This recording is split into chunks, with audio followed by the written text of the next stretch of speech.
Welcome back. We are live from Jets camp on this picturesque, beautiful Tuesday afternoon here in Florham Park, New Jersey. And we are joined by a guy beginning his third year here on the New York Jets, and that's Solomon Thomas. Solomon, you know Tiki. I'm Evan Roberts. Thanks for coming on, man. Yeah, thank you for having me. Yeah, appreciate you guys. The first thing I noticed is you said to Tiki, you're a big fan. Yeah. Now, is that pandering, or are you a big Tiki Barber football fan? No, I lived in Connecticut 3 years growing up, and so the closest team to us was the Giants, so I had a Tiki Barber jersey growing up. How old were you at that time? I think I was like 7 or 8. All right, that makes me old as hell. That's what that makes me. Did you want to be a running back when you were 7 and 8 like Tiki Barber and then got too big and said, all right, screw it, I'll do this? I mean, yeah, I think growing up you always want to be like the cool players, like running back, receiver, quarterback, but yeah. But then I took pride in being a lineman, the getting my hands dirty, being in the trenches, you end up loving that kind of stuff. Yeah, you're one of the glue guys with this team, and specifically with Coach Saleh. And, the journey that he's been on, the journey that this team has been on, you've been a part of it. How have you seen it evolve? Because, there's 3,000 fans here today. There's an excitement about this Jets team. How have you seen this thing come to be what it is now? I've really just seen guys buy into the program, buy into what Coach Saleh is telling us, and just believing in the process. Last 2 years have been hard. They've been a grind, but believing that, the future is bright, believing in, focusing on each day, being present each day, building a culture here, building a foundation here that's going to take us deep into February. So that's what we're doing here, and I'm just really proud of the guys' maturity. There's a lot of distractions here. There's a lot of talk. There's a lot of noise, and we're just focusing on each other, focusing on each day, and being present and just building something special. Well, what is the biggest distraction here? Is it the media? Is it the expectations? When you say distractions, what do you specifically mean? Definitely talking about expectations, media, especially like younger guys coming in.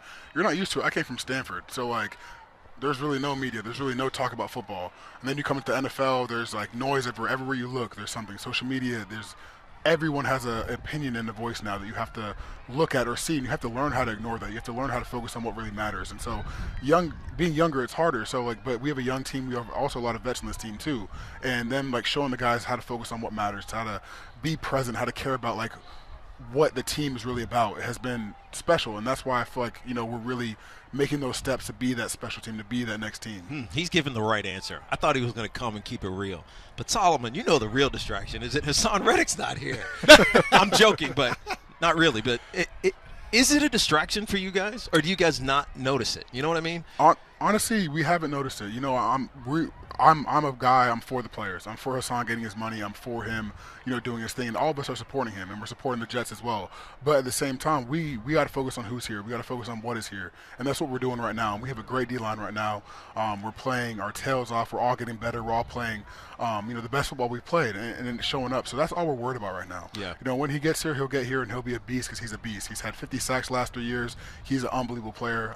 No one here is worried about Haason, but we're worried about the guys here, making sure that we are ready to be the best D-line that we can be, because even with who we got right now, we believe we can be one of the best. Yeah, it's interesting because you said coming from Stanford, but you went to San Francisco. Yeah. And the philosophy at the time, and it probably is still that way, was we're building these big dudes in the trenches, right? We're getting edge rushers. We're going to put pressure on the quarterback. If the Jets are the same way, right? It's led defensively. And we've talked about this all going back into last year, leading into this year. This team is going to ride on defense. I know you're missing Haason Reddick here, but if he does get here, how much better does this Jet defense come? Because it was pretty damn elite a year ago. He's a special player. The rate that he's gotten the ball out on the quarterback, the sack fumbles he's had, the sacks he's had, he's going to make this defense better, obviously. That's the kind of player he is. He's an impact player. But no matter what, whether he's here or not, we believe in this defense. But Haason is one special player. He's going to make this team a better team for sure. We're talking to Solomon Thomas of the New York Jets. Have you talked to Haason Reddick since he got traded here?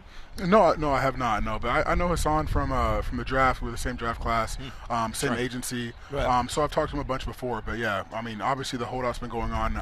I was in and out of OTAs. He wasn't here, so no, we haven't talked about it yet. The reason I bring that up is that this is so different, in my opinion, just as a fan from other holdouts, in that, I know you guys traded for him, but is he really even a teammate? Because you haven't had OTAs with him. You haven't played with him. So I almost look at it as, and tell me if I'm wrong, as a player, that it's very different than the holdout of a guy who was your teammate or is your teammate because you're like, oh, he's not here. This guy's never been here. So does that make this situation a little different than maybe your traditional holdout? I mean, to me, no. I mean, he's a Jet. He's one of my teammates. He's one of my brothers. And that's how we all look at it. We're our brother's keepers. We hold each other down. In this league, a league that, is kind of sometimes against the players and the players don't have a voice, I'm always going to stand with the players. So we stand with Haason, whether he's been here or not. We love Haason, whether he's been here or not. We want to see him get his money. All right, so even though I'm not a Jet fan, I'm a Giant, obviously. I'm going to tell you this on behalf of all Jet fans. Call up your agency, call up your agent, and tell him to get his ass here. Got that? We're good. The other story, Solomon, is obviously Aaron Rodgers. Yeah. And I was here last year at camp, and I mean, the buzz around him was you could feel it right in the air. And, the injury happened and the season, you guys struggled in the season. He's back now, and it's like, take two. How does it feel to have him back and doing what Aaron Rodgers does? Man, it's so cool. It's so cool. I mean, I alluded to it before when I had a press conference, and it really is like having an MJ Kobe-esque type player around you. Like the way he works, the way he demands his teammates, the knowledge he has, like the way the competitiveness he brings. You don't get that from like all your star players all the time. Like it is a once-in-a-lifetime type player, once-in-a-lifetime opportunity to learn from somebody like that. Right. I've never experienced it in my life. I know nobody here has experienced it in life unless they play with that caliber of player. It's just a different energy that they bring, and it makes a whole team better. It makes you not want to disappoint a player like that. It makes you want to rise to the level that he brings. So it's been fun. It's been cool.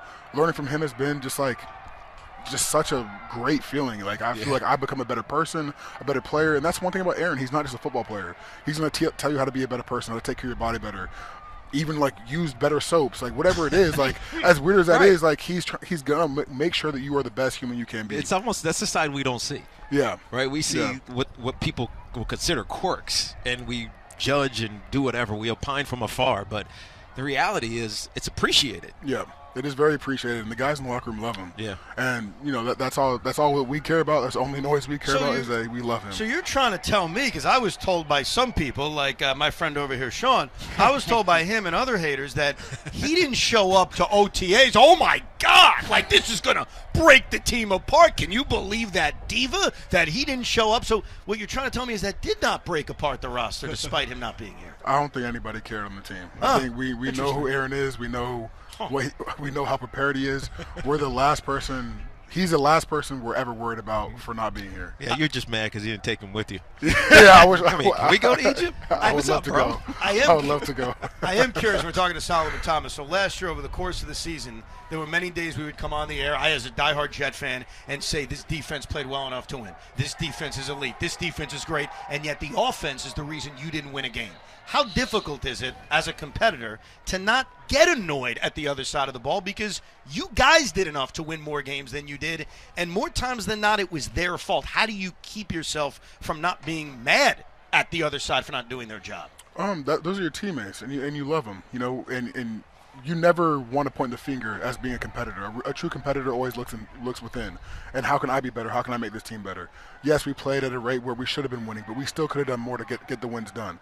And, we're always going to support our guys when they have their back no matter what. So it's never pointing the finger and say it's their fault, it's their fault, it's their fault. We are a team. It's us. It's that's how we talk here. And that's why this team is so close. It's a special locker room. We have rookies coming in, telling the D-line, I've never had teammates like this before, teammates who take care of me, teammates who show me how to play the game, teammates who show me how to win and love each other. We bring that environment, and it's really, really cool because that's not normal in the NFL. You don't have all these teams that are just really bringing everyone along with them.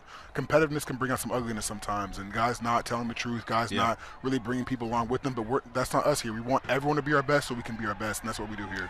Before we let you go, I talked about this with you last year, the managing the expectation, managing the pressure of the expectation. How are you guys doing that? I think we're just doing that by staying present, focus on each day. Last year, we definitely got caught up in our heads. We had Hard Knocks, we had all the expectation, Aaron here for the first time, and we were thinking about February and August. But now we're thinking about just August 13th.